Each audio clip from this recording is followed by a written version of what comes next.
Bismillahirrahmanirrahim. Assalamualaikum warahmatullahi wabarakatuh.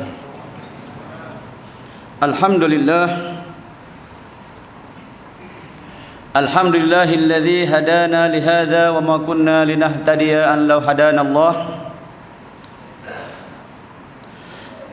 Ashhadu an la ilaha illallah wahdahu la syarika lah.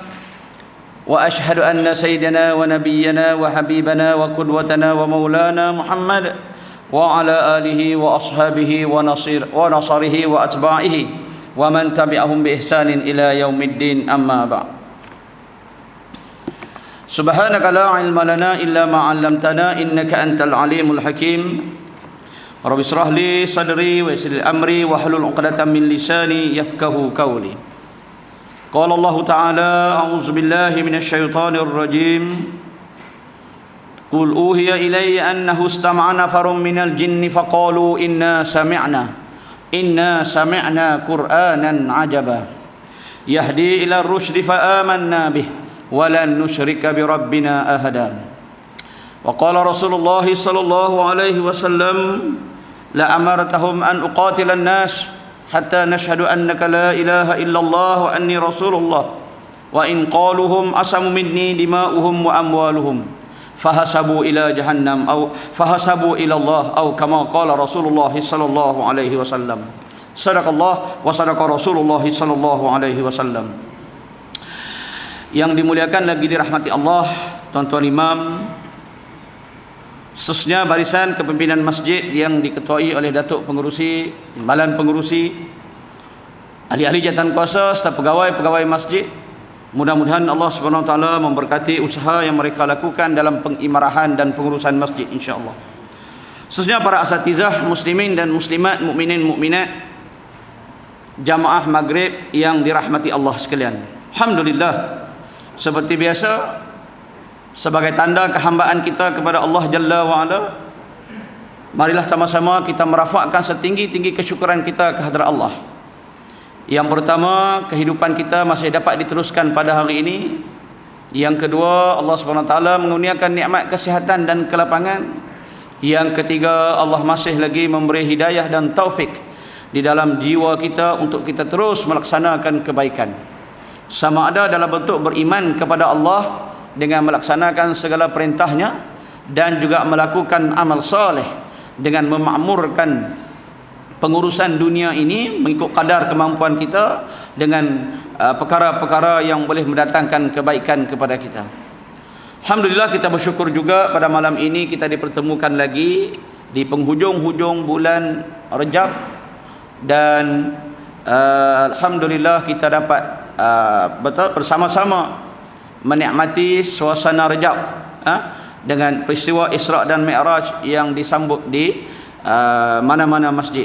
Saya tengok di masjid ini pun ada ceramah dia Ustaz Naim, alhamdulillah. Jadi mudah-mudahan kesemuanya itu memberi asbab di sisi Allah Jalla wa Ala bahawa kita mempergunakan kehidupan kita, ya, hayataka qaubla mautik, kehidupan kita sebelum kematian kita, inilah hujah di hadapan Allah.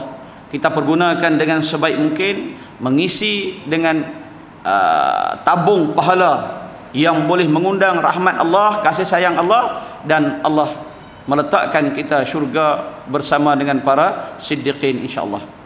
Sebab itu dalam doa kita sebut, Allahumma hdinas siratikal mustaqim, ya Allah, Engkau tunjukkanlah aku jalan Engkau yang lurus. Dan kita minta kepada Allah, Allah tunjuk kepada kita jalan yang lurus.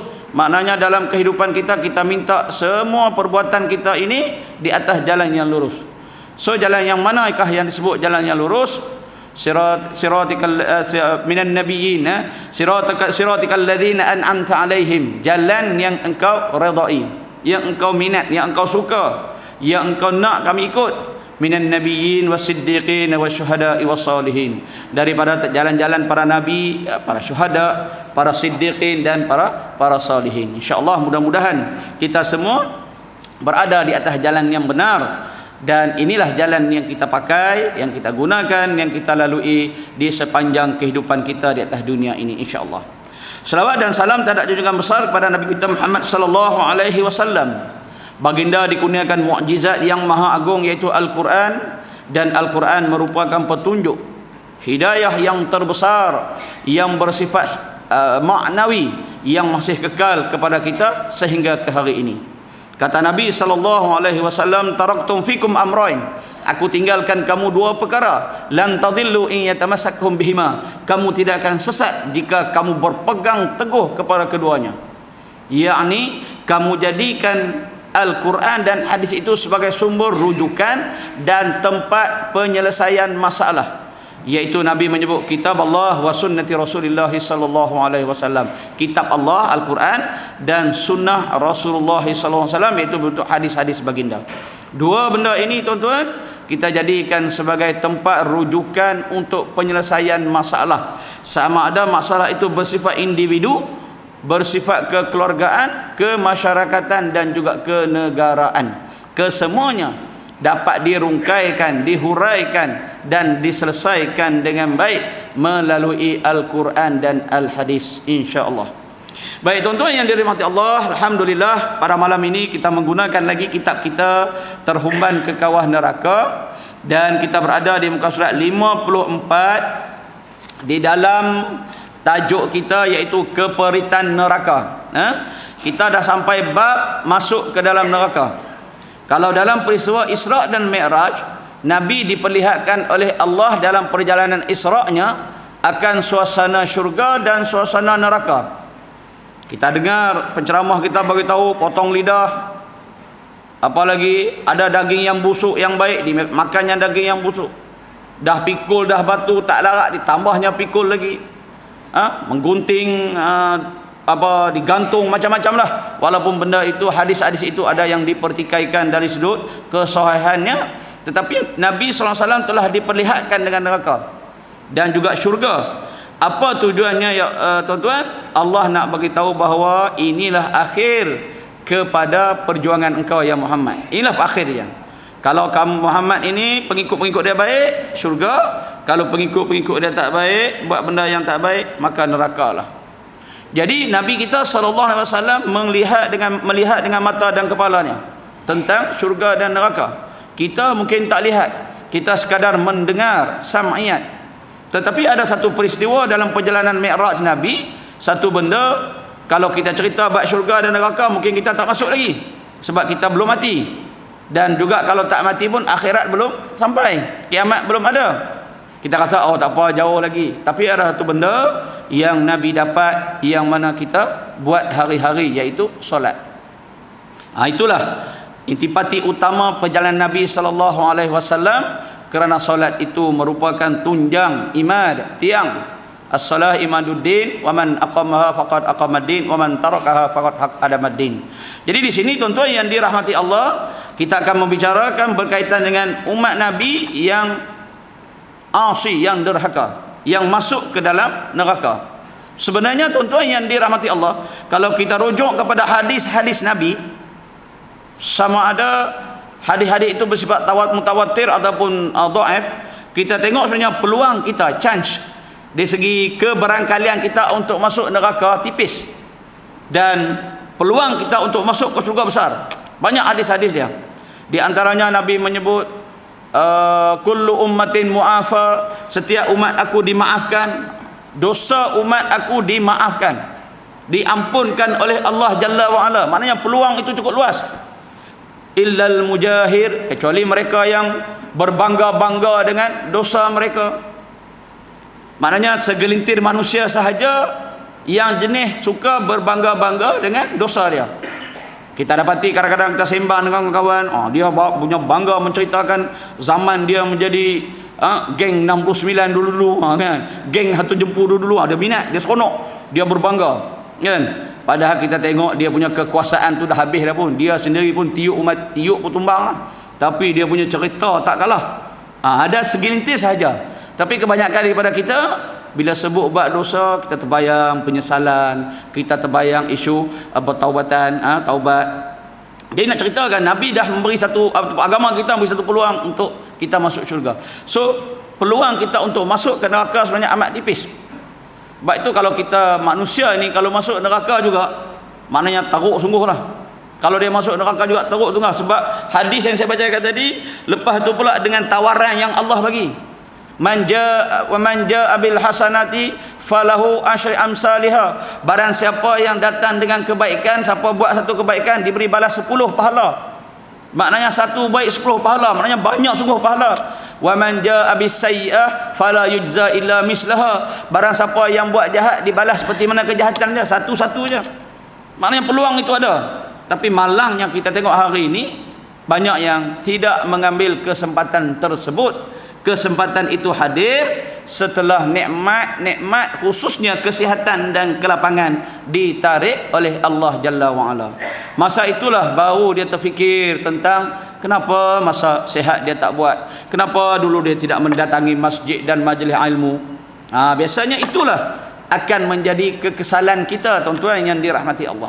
Saat inilah kita tengok ada kawan-kawan kita yang kawan kita pergi ziarah, dia kata Allah tak upayalah nak ke masjid dah, tak larat dah, pinggang sakit, nak sujud pun tak boleh, nak pergi bilik air pun berpapah. Dia sebut dia satu penyesalan tu. Padahal waktu sihat dulu belum tentu kita nampak dia, kan? Waktu sihat dulu ada saja program dia. Jadi maknanya peluang kita untuk masuk ke syurga ini cukup luas.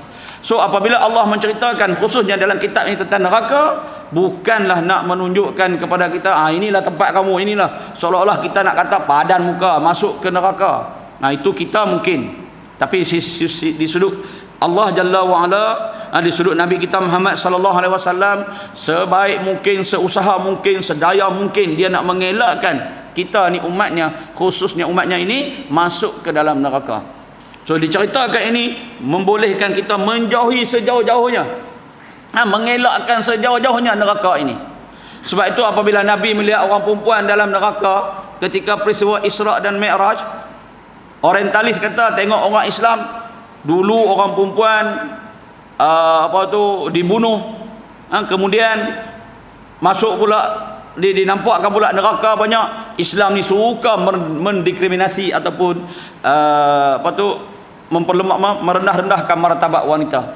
Padahal hakikat sebenar Nabi nampak itu memberi amaran bahawa janganlah terjerumus ke dalam api neraka. Baik tuan-tuan yang dirahmati Allah, qala musannif rahimahullahu taala wa nafa'na wa iyyakum bi ulumihi fi mudarani insyaallah minal aminin. Baik, kita sambung muka surat 54. Allah Subhanahu wa taala berfirman, a'udzubillahi minasyaitonir rajim, khudhuhu faghulluh thumma al-jahima salluh thumma fi silsilatin zar'uha 70 dhira'an faslukuh. Lalu diperintahkan malaikat penjaga neraka. Oleh kerana neraka itu ada berbagai-bagai tingkat, jadi malaikat pun ada ramai, banyak. Jadi dalam riwayat disebutkan, dalam kisah-kisah disebutkan malaikat Malik ini dia ketua kepada penjaga-penjaga neraka. Di bawahnya ada pekerja-pekerja dia lagi. Ada dia punya setiausaha dia, ada orang kanan dia, orang kiri dia, ada pekerja dia. Ya, macam kita lah, ada pengarah, ada timbalan pengarah ini kan. Banyaklah. Begitu juga malaikat ada pekerja-pekerja dia lagi.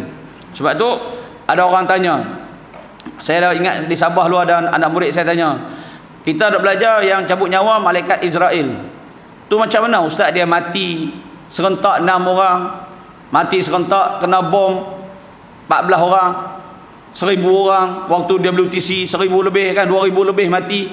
Macam mana malaikat nak pergi cabut nyawa 1000 serentak? Kan? Sebab kita dah mengaji malaikat Israel pencabut nyawa. Rupa-rupanya depa tu hanya pengarah saja, bersifat pengarah, main arah saja, tulis nota, minikkan arahan, pi ni pi serentak pi. Kan, kita duk mengaji, duk fikir betul juga. Kita mengaji malaikat Israel pencabut nyawa, mati seorang tak apalah, ni mati 10 orang, macam mana nak pi kan? Kita pun duk bayang apa sana sini kan, bayangan budak-budak masa saya di Sabah bila saya tanya pasal budak tu memang cerdik lah, dia suka bertanya soalan yang pelik-pelik. Ya, lah ni saya dengar kata dia di UKM kata silap kata. Memang di Putatan dulu satu budak, Allahu akbar. Dia tanya saya macam-macam. Ustaz, kita mengucap asyhadu alla ilaha illallah wa anna muhammadar rasulullah. Nabi mengucap macam mana dia kata? Kan. Nabi mengucap macam mana? Lepas tu dia tanya saya, bumi kita ni tergantung bulat. Kenapa bila kita tembus tak tembus dia kata? Soalan budak tahun 5 tahun 6 tapi mempunyai kreatif dia punya pemikiran dia. Baik.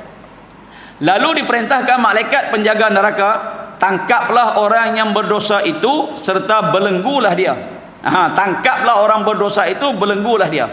Di dunia hari ini kalau kita jumpa orang jahat, tangkap dan gari dia. Lebih kurang macam itulah. Polis pergi ke rumah, tangkap. Kan kadang-kadang kita kata jangan gari, malu orang tengok. Tak ada. Pesalah jenayah, hakikatnya kena gari. Tu yang kita dalam TV tu. Dia buh kertas lah di tangan, dia buh jaket lah di tangan nak terlindung. So di sisi Allah Jalla wa'ala, malaikat pun macam tu juga. Perintah kepada orang yang berdosa, tangkap dan belenggulah dia, ikatlah dia. Handcuff, garilah dia. Kan? Kemudian bakarlah ia dalam neraka jahim. Kalau di dunia, sumbak dia lokap dulu. Kan? Nanti kita sembang. Suruh bagi apa-apa alasan pun, jenis-jenis cakaplah apa-apa pun, jom balai cerita kita kata kan, masuk dalam dulu. So malaikat pun macam juga, masuklah, bakarlah ia ke dalam neraka jahim. Masuklah neraka, masukkanlah dia ke dalam lingkaran rantai besi yang ukurannya 70 hasta dengan membelikkannya di badan. Surah Al-Haqqah, surah yang ke-69 ayat 30 dan 32. Kita sudah membincangkan bagaimana keadaan rantai besi 70 hasta. Sebab tu ada riwayat mengatakan bahawa di akhirat kelak badan kita besar, tinggi sebanyak 70 hasta ketinggian kita. Sama dengan ketinggian Nabi Adam ketika hadir, ketika berada di dalam syurga dan ketika turun ke dunia. Wallahu taala alam. Sebab benda tu ada khilaf di kalangan ulama, kita hanya boleh mendengar dan mengimani je lah benda-benda macam yang melibatkan benda kita pun tak pasti ya ataupun tidak, kan. Baik. 56. Allahu Akbar. Saya 56, minta maaf lah tuan-tuan, punyalah seronok cakap kan. Okey. Baik tuan-tuan yang dirahmati Allah, minta maaf 56 sebab bulan Mac 2 kali saya tengok Mac yang pertama, saya tak tengok Mac yang kedua. Okey. Allah SWT berfirman, walahum maqami'u min hadid kullama aradu an yakhruju minha min ghammin u'idu fiha wa dhuku azabal hariq. Dan mereka pula disediakan batang-batang besi untuk menyeksa mereka. Tiap-tiap kali mereka hendak keluar dari neraka itu, disebabkan menderita azabnya, mereka dikembalikan padanya serta dikatakan, rasalah kamu azab siksa yang membakar. Al-Quran, surah Al-Hajj, surah yang ke-22 ayat 21 hingga 22. Baik, maknanya tuan-tuan, kita masuk neraka nanti, tak tahan dah siksaan dia, teruk sangat dah, maka kita pun carilah jalan nak keluar. Kan? Carilah jalan nak keluar, untuk keluar dari api neraka, untuk keluar dari siksaan. Bolehlah keluar sekejap, ambil angin, kan? Rehat-rehatkan badan yang letih, kan? Pergi santai-santai kejap. Tak dibenarkan sama sekali. Dan mereka akan dikepung dan mereka akan dipanggil balik, kan? Kullama aradu an yakhruju minha, ketika mereka berusaha untuk keluar, min ghammin, daripada azab itu, u'idu fiha, dikembalikan balik ke dalam neraka. Dikembalikan balik maknanya tidak ada ruang untuk berehat, untuk ambil sick leave kan 2-3 hari kan, nak duduk kat luar tak boleh, dalam neraka. Lepas tu wazuku azabal hariq, apa tujuannya? Untuk merasai betul-betul azab neraka ini. Kita bayangkanlah di dunia tuan-tuan, kita boleh rehat, penat macam mana pun, sakit macam mana pun, letih macam mana pun, ada ruang untuk berehat. Tapi di neraka dia sebut wazuku azabal hariq, macam kalau kita sebut bahasa mudah, padan muka hamba, kan, rasa kan, larang tak dengar sangat, ambil kan, macam itulah punya kaedah dia. Tidak mungkin penghuni neraka dapat meloloskan diri biar beberapa kali pun dicuba berbuat demikian. Mereka cuba untuk keluar dalam keadaan fizikal dan perasaan yang sangat terbeban, tiba-tiba mereka dibelantan oleh Allah dengan besi, dipukul oleh Allah dengan besi, mereka dipukul dan dipalu, kan, nasyid apa dia, tinggallah ia seorang diri, kan, ya, dipukul dipalu, meranalah diri, nasyid lagu sepohong kayu daunnya rimbun tu kan, masuk di kubur, dipukul dipalu, maksudnya duduk dalam tu, makanan harian mereka dipukul dan dipalu saja, ya. Kalau kita tengok dalam dunia ni, Piramli ada buat satu filem 7 tahun kerja berat, kan, filem apa, labu-labi, kan, ketika apa Piramli dengan MZ bergaduh nak berebut Sarimah tu kan. Dia kata saya magistrate, saya akan hukum awak 7 tahun kerja berat. Kan. Maknanya kerja dia bangun pagi dok nak kerja berat. Dia suruh di neraka bangun pagi dipukul, dipalu. Hari-hari dipukul dan dipalu. Diriwayatkan jika belantan besi itu diletakkan di atas muka bumi. Ini satu gambaran lah. Dan dikumpulkan seluruh jin dan manusia untuk mengangkatnya, maka tidak akan mampu mengangkatnya.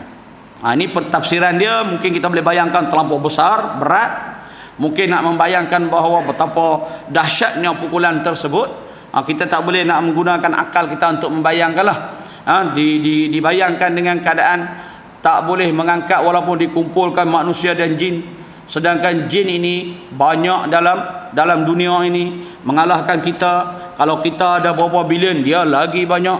Kan disebutkan dalam satu kisah ketika Nabi dengan Abu Hurairah masuk dalam alam jin untuk berdakwah. Bila masuk dalam alam jin, masuk tempat sempit je, tengok-tengok tu dia satu kawasan yang luas. Tuan-tuan baca surah Al-Jin ayat yang pertama. Qul uhiya ilayya annahu istama'a nafarum minal jinni faqalu inna sami'na qur'anan ajaba. Sekumpulan jin yang telah mendengar Al-Quran. Inna sami'na qur'anan ajaba. Mereka mendengar bahasa Quran yang ajaib. Kan? Mereka mendengar Al-Quran. Surah Al-Haqqah pula ayat Allah sebut wa isarafna ilaika nafaram minal jin faqalu inna sami'na wa isarafna ilaika nafaram minal jin faqalu inna sami'na qur'anan ajaba. Ketika Allah perjalankan sekumpulan jin dan mereka mendengar ayat-ayat suci Al-Quran. Maknanya jin dan manusia ini banyak pun tak mampu mengangkatnya. Imam Ahmad menyebut dalam kitab Az-Zuhd daripada Sayyar bahawa Ja'far mendengar Malik bin Dinar menyatakan apabila penduduk neraka terkena pukulan belantan besi, mereka jatuh semula dari gunung ke dalam takungan air yang sangat panas. Kemudian mereka berlari dalam keadaan terhina, umpama seorang yang jatuh ke dalam air kemudian berlari keluar kerana malu.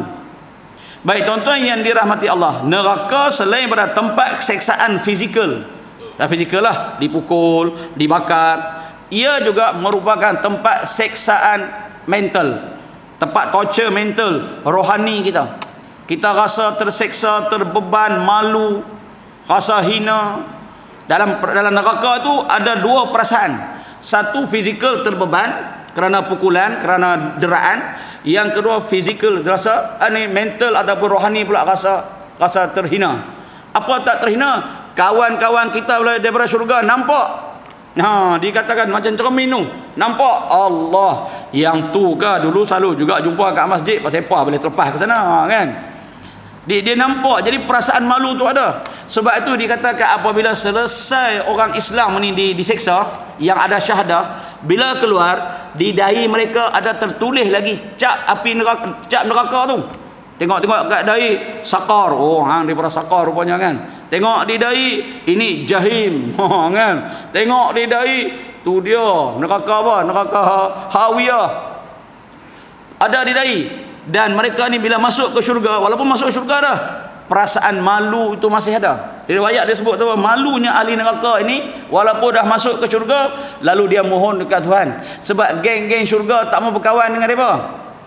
Malulah nak berkawan. Di dahi tercop sakar lah, jahim lah, hawiyah, hutama kan. Asal daripada mana kan?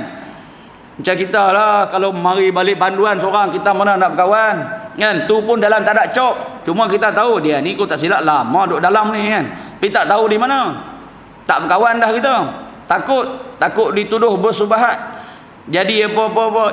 Saya ingat lagi waktu ISIS tengah duduk mengamuk tu.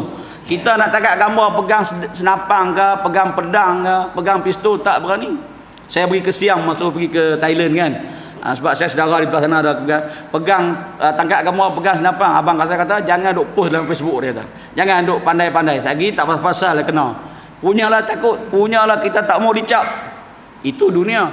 Dalam akhirat bila dahi kita tertacap dengan sakar, dengan jahim, malu kita. Lalu dia mohon kepada Allah, penghuni neraka tadi yang dah keluar tadi, mohon kepada Allah, tolonglah hilangkanlah trademark kami ni ahli neraka, maka hilanglah, Allah hilangkan dia tanda itu, barulah ahli syurga bergaul dengan dia, barulah hilanglah malu dia.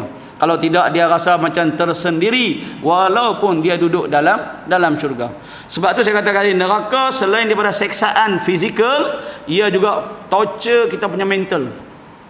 Kita bayang duduk dalam ni lah, dalam penjara macam tu lah. Selain pada fizikal, mental pun torture. Tuan-tuan baca 5 penjara yang paling terseksa di dunia. Baca bagaimana penjara Abu Ghraib di Iraq, baca bagaimana Guantanamo di Teluk Cuba, baca penjara di Yugoslavia, Venezuela. Itu 3, ada 5 mas, tak ingat, saya ingat 3 je. Bagaimana dikurung manusia, dibuat manusia, diikat rantai, diletak kat anjing yang gambar kita tengok kan. Mental tu satu seksaan mental yang sangat berat.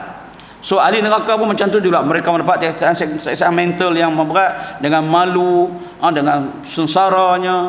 Sebab apa? Ahli syurga nampak, adik-beradik dia nampak, nak minta tolong tak boleh, merangkak keluar, ditarik lagi masuk balik. Jadi seksaan mental dan fizikal. Sebab tu syurga selain daripada tempat nikmat fizikal, boleh makan, boleh minum, boleh bernyanyi-nyanyi, boleh berlari-lari, kan? Syurga ia juga merupakan nikmat kepada mental.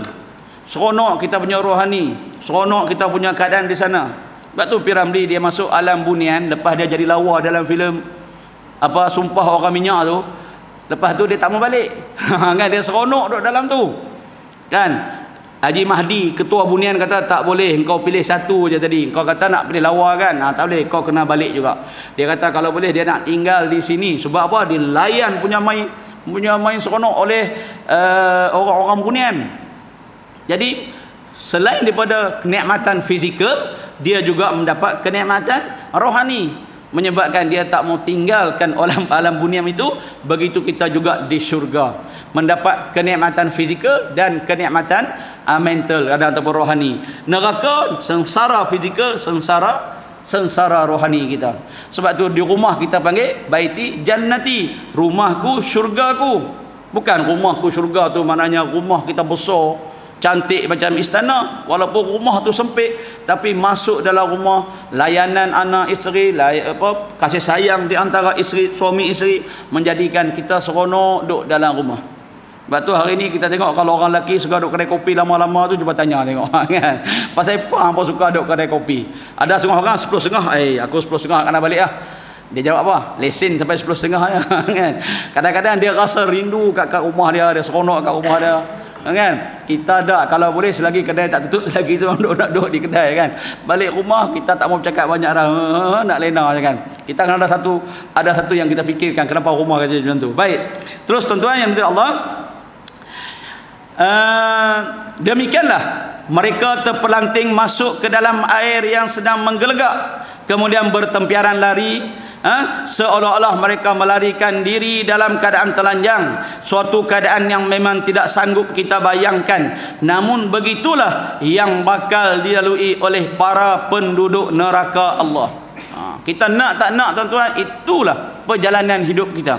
Akhir kepada hidup kita ini dua saja, neraka ataupun syurga. Masuk syurga, hiduplah dalam keadaan ahli syurga. Masuk neraka, hiduplah dalam keadaan ahli neraka. Kita tak ada pilihan. Sebab apa? Pilihan di alam akhirat ni tak ada pilihan dah. Yang ada pilihan sekarang. Masa kita hidup ini pilihan ada. Hari ini kita boleh tanya, kita boleh buat baik ataupun jahat berdasarkan pilihan yang kita ambil. Inna hadainahu sabila imma syakiran wa imma kafura. Kami bentangkan, kami bagi engkau dua jalan. Sama ada engkau syakiran, orang-orang yang bersyukur, au kafura, ataupun orang-orang yang kufur. Saya tengok satu video etis, dia bertanya kepada Zakir Naik. Dia kata, jika Tuhan engkau the greatest God, dia kata kalau Tuhan engkau yang maha agung itu, kenapa dia tak jadikan semua orang Islam? Dia soalan dia. Kenapa dia tak jadikan semua manusia ni Islam, dia kata. Jawab Zakir Naik, dia kata, Zakir Naik kata, Tuhan boleh jadikan semua itu Islam, Tuhan boleh jadikan semuanya. Tetapi dia kata, adakah kamu seronok jika kamu hidup di atas dunia ini hanya sekadar kamu hidup tanpa melalui apa-apa trail? Maknanya tak boleh, kalau jenis minat kereta, nak racing kereta tak boleh, minat naik basikal tak boleh, minat untuk, tak boleh. Tuhan tak bagi. Itu je kehidupan dia yang aku telah atur, dia kata. Sudah tentu kamu akan rasa boring, bosan. Kamu pergi sekolah pun mesti nak ujian. Dia kata kehidupan ini. Dia bagi contoh, dia kata tukang gunting rambut berlambak-lambak di atas dunia ini, tapi kenapa ada orang rambut panjang? Kenapa dia ada orang panjang? Adakah rambut panjang itu kerana tak ada tukang gunting? Sebenarnya tukang gunting ada, cuma dia je yang tak cari Tuhan. Jadi Tuhan pun tak cari dia lah. Bila Tuhan tak cari dia, maka terpulang pada dia nak jadi baik ataupun tak jadi baik. Jadi maknanya di atas dunia kita ada pilihan, syakiran syakuran atau kafura. Tapi bila kita masuk di sana, kita dah tak ada pilihan. Kita kena mengikut apa-apa sahaja yang telah ditetapkan oleh Allah Jalla wa Ala. Kalau masa tu nasib kita alhamdulillah, atas dunia kita berletih-letih dan berpayah-payah dan bersusah-susah, maka berbahagialah kita di alam sana. Tapi kalau di atas dunia kita bersenang lenang, berseronok-seronok, maka bersusah payahlah kita di dalam alam akhirat ataupun alam barzah. Letih dunia akan habis apabila sampai masanya dengan kematian, tapi letih di akhirat takkan ada penghujungnya. Ujung-ujungnya tak tahulah bila masa penghujung. Kalau kita Islam ada juga penghujungnya, sebab tu syahadah kita akan selamatkan kita. Kalau kita bukan Islam, mungkin itulah abadan abada yang dimaksudkan. Puak-puak orientalis komplain, tuan-tuan. Kalau tuan-tuan, saya suka membaca isu-isu macam ni kan, dia komplain. Dia kata Tuhan, orang Islam ni dok kena dibodoh-bodohkan lah. Mana mungkin Tuhan, dia kata, buat jahat, buat baik, tiba-tiba hak jahat itu dihapuskan, masuk syurga, dia kata. Sepatutnya Tuhan akan jahat baik, masuk jahat dulu 10 tahun ke 20 tahun, lepas tu baru pergi baik. Mana boleh dibiarkan macam tu saja, yang jahat ditinggalkan, yang baik diambil kira, dia kata.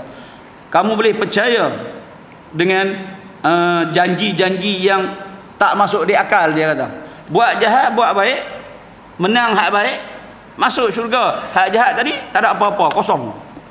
Sepatutnya masuk jahat dulu. Oleh kerana dia buat jahat, ada juga jahat, masuk jahat dulu, lepas tu baru pergi baik. Dia gunakan akal lah ni guna akal lah. Dia tak pandang dari sudut rahmat, dia tak pandang dari sudut kasih sayang Allah kepada orang yang taat, dia tak pandang dari sudut Allah yang maha pengampun, maha penyayang, maha pengasih. Dia tak tengok pada situ. Dia dok tengok napa berlaku jahat baik, menang baik, jahat dilupakan. Dia nampak macam tu. Baik. Bercakap tentang neraka ini bukan untuk membuatkan sesiapa pun merasa kecewa ataupun putus asa. Inilah kata tadi kan, bila kita sembang bab neraka, bila kita mengaji bab neraka, janganlah kita atas dunia ni tak payah buat apalah ustaz, kalau neraka lah juga. Macam tu kan, tak payah beramal lah, tak payah. Tuhan dah tetap lah, kalau neraka, kalau syurga.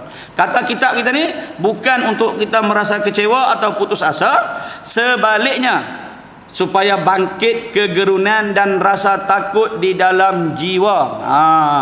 Nabi bila dia tengok neraka, dia cerita kat kita, ataupun hadis Nabi menceritakan tentang neraka untuk membangkitkan kegerunan di dalam jiwa, supaya kita akan rasa takut untuk membuat sebarang kesilapan dan dosa. Lalu kita pun banyaklah Rabbana zalamna anfusana wa illam taghfir lana, dalam doa kita kan, Allahumma ghfirli wa liwalidayya. Kita banyak berdoa minta ampun kerana kita mengetahui hal ehwal neraka. Lepas tu Nabi diperlihatkan syurga pula, ialah motivate kepada dia, Nabi sendiri dan juga umat dia, iaitu kita, untuk memperbanyakkan buat benda baik. Motivasi.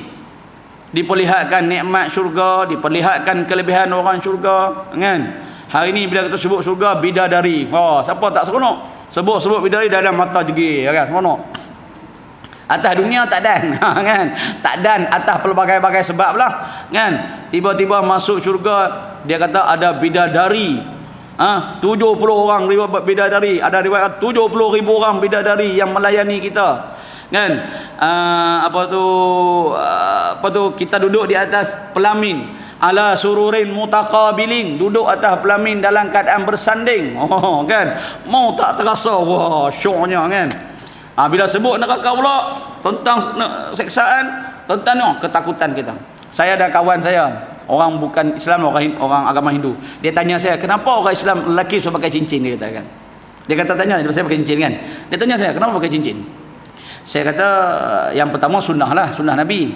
Yang kedua, bila kita pakai benda-benda macam ni, mereka ini akan menjadi saksi kepada kebaikan kita. Saya kata, saya pergi buat baik, contohnya saya sedekah, saya ambil duit, saya masuk tabung, cincin akan menjadi saksi di hadapan Allah. Selain daripada tangan akan menjadi saksi, jam akan menjadi saksi di hadapan Allah. Begitu juga kata kalau saya buat jahat, cincin ini juga akan bercakap di hadapan Allah. Ni satu hari dulu sekian-sekian cincin kata si Nazri buat benar-benar sekian. Jadi sekurang-kurangnya bila saya nak buat jahat atau buat baik, saya terpandang kepada cincin ini. Selain saya dapat sunnah, saya teringat juga ini akan jadi saksi pada aku ni. Kan saya kata kat dia bukan Islam, dia Hindu kan. Dia dengar dia kata apa jawapan yang macam ni, dia kata jawapan yang perfect. Sebab dia ada ingat, bagi dia kata orang Melayu ni kahwin pakai cincin, tak kahwin tak pakai cincin. Itu pandangan dia lah, macam kita pandangan umum kita macam tu lah. Tapi saya cerita macam tu, dia kata baru saya tahu rupanya orang Islam kena pakai cincin, itu tujuan dia kan. Sebab apa? Kita nak maklumkan bahawa syurga ini akan semua ini akan menjadi saksi kepada kita kalau kita di syurga ataupun di alam barzah. Dan neraka pun juga akan menjadi perbuatan jahat kita juga akan menjadi saksi ketika masuk ke dalam neraka.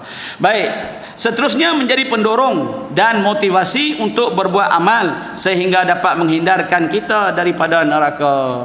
Tuan-tuan dengar apa kata Imam Ahmad bin Hanbal kepada anaknya. Anaknya tanya, tak letih ke ayah berdakwah siang dan malam, bilakah kita boleh berehat? Maka kata Imam Ahmad bin Hanbal, dia kata kita hanya boleh berehat setelah kaki kita melangkah masuk ke alam barzah. Itu orang yang bijak. Padahal dia pun nama pun Imam Ahmad bin Hanbal kan, Allah kurniakan kebijaksanaan. Dia anak kata letih ke? Saat-saat bangun malam sembahyang, lepas tu puasa, lepas tu duk pergi kuliah, banyaklah pengurusan dunia ni yang letih, yang amal ibadat ni. Tak letih ke ayah? Anak dia tanya. Dia kata kita akan letih setelah kita akan berehat setelah masuk ke alam barzah. Kata Umar Abdul Aziz pula apa dia? Ketika dia baru balik daripada melawat kawasan, baru melawat dia punya kawasan dia sebab dia khalifah. Lepas tu dia nak berehat barang 2-3 minit, tiba-tiba datang pula rakyat mengadu masalah pada dia. Anak dia kata ayah sedang berehat. Anak dia masuk jumpa dia, beritahu kata ayah ada orang nak jumpa ayah, tapi ayah lah berehat lalu 2-3 minit, nanti saya akan beritahu kat dia supaya tunggu sekejap. Lalu Umar bin Aziz bangun dan dia kata, adakah kamu yakin ayah boleh hidup lagi 2-3 minit? Dia kata, bayangkan kalau 2-3 minit itu ayah mati, kemudian masalah rakyat tak diselesaikan, apa akan jadi kepada hidupnya di alam barzah, di akhirat kelak. Itu orang yang fikir macam tu. Kata Sayyidina Ali bin Abi Talib pula, sesungguhnya manusia itu semuanya lena, dia kata, dan mereka akan terjaga sebaik saja masuk ke dalam lubang kubur. Kan cantik dia punya bahasa tu. Kita semua lena. Bahasa Sayyidina Ali ni memang terkenal dengan kata-katanya yang indah, yang punya makna yang cukup dalam. Kita semua lena. Kita akan sedar apabila kita masuk dalam lubang kubur. Sebab itu tuan-tuan yang Allah, kalau kita tengok sejarah sahabat-sahabat Nabi, mereka ya Allah begitu jaga kehidupan mereka. Saya nukilkan satu kisah Sayyidina Abu Bakar, tuan-tuan. Sayyidina Abu Bakar ni dia khalifah yang pertama. Dia ni bila jadi khalifah dia kalut dengan urusan negara. Tapi pagi-pagi Sayyidina Umar dengan Sayyidina Ali jumpa dia pikul gandum dengan barangan nak pergi ke pasar. Sayyidina Ali tanya dia, kamu nak pergi mana ya Abu Bakar? Dia kata, saya nak pergi ke pasar lah, saya nak berniaga. Saya nak habiskan cerita ni tuan-tuan. Saya nak pergi ke pasar lah, saya nak berniaga. Sebab aku tak ada kerja lain. Aku nak pergi makan apa anak bini aku. Sayyidina Umar kata, tak apalah, kamu jangan kerja. Kami akan bagi kamu 250 dinar setahun. Kambing sebelah kepala, perut dan kawarik, yakni kaki kambing. Setiap hari kami akan hantar kepada khalifah. Okey, tak apalah. 2-3 hari kemudian tengok dia, saya nak bakal pikul lagi gandum, pi ke pasar lagi. Saya nak tanya lagi, Pak Sepah ni tak cukup ke? Dia kata ya, memang tak cukup perbelanjaan tu. Aku tak dapat nak tampung perbelanjaan anak bini aku dengan duit elang yang kamu bagi 250 dengan kambing separuh ke bahagian kepala ke atas dengan perut dengan kaki. Jadi aku nak berniaga juga. Lepas tu dia kata, Sayyidina Abu Bakar kata, boleh tak minta tambah jadi 300? Sayyidina Umar kata, oh tak boleh, cukuplah tu 2,5. Biasalah Sayyidina Umar kan, dia tegas sikit. Tak boleh, 300 ni dah melebih dah ni. Macam tu, melebih tidak lah dia kata. Tapi dia kata cukuplah 2,5. Sayyidina Ali dengar, Sayyidina Ali kata, bagilah 300 kat dia. Okey, buatlah perjanjian 300 dinar setahun, kambing sekor setiap hari. Dulu separuh, kambing sekor setiap hari. Okey, dia pun setuju. Tapi dia tak ambil lagi tuan-tuan. Dia pi ke masjid, dia kumpulkan semua orang Madinah. Dia naik atas mimbar, dia pegang kayu kan. Dia pun cakap, dia kata, aku ni khalifah, aku tak ada kerja. Aku kena pergi pasar untuk berniaga macam ni. Sekarang Sayyidina Umar bagi aku 200,500 dan juga kambing separuh, tapi tak cukup, aku kena berniaga juga. Jadi dinaikkan pula jadi 300 dan seekor kambing setiap hari. Dia tanya soalan tu, araditu lakum, kamu semua setuju tak? Dia tanya semua dalam Madinah tu, setuju tak kalau aku dapat 300 dinar dan juga seekor kambing sehari? Maknanya dia takut makanan dia tadi tu, hasil yang dapat sebagai khalifah tadi, ada yang tak redha, ada yang tak setuju. Dia tanya itu bertujuan, dia kata apa? Aku bertanya ini kerana nak menyelamatkan jiwa aku dan diri aku daripada pertanyaan Allah di akhirat kelak. Saya Allah bila baca macam tu tuan-tuan, rasa macam kena tumbuk hati kita tu. Sebab kita jadi perangai bukan peduli pun.